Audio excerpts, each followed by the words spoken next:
മഞ്ജുള്ള തേരിലങ്ങേറി എത്തിയല്ലോ മണിമാരൻ. എല്ലാം പഠിച്ചോനോടോതി ഖദീജയും അലിയും ഒന്നായി.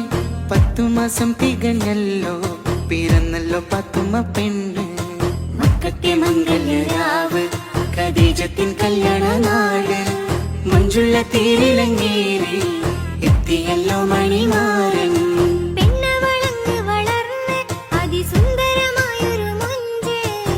ആരിലും ഹാലിലകീടും അഴകാർന്നൊരു പാത്തുമ്മ പെണ്ണ്. മക്കത്തെ മംഗല്യരാവ് ഖദീജത്തിൻ കല്യാണ നാട്. മഞ്ജുള്ള തേരിലങ്ങേറി എത്തിയല്ലോ മണി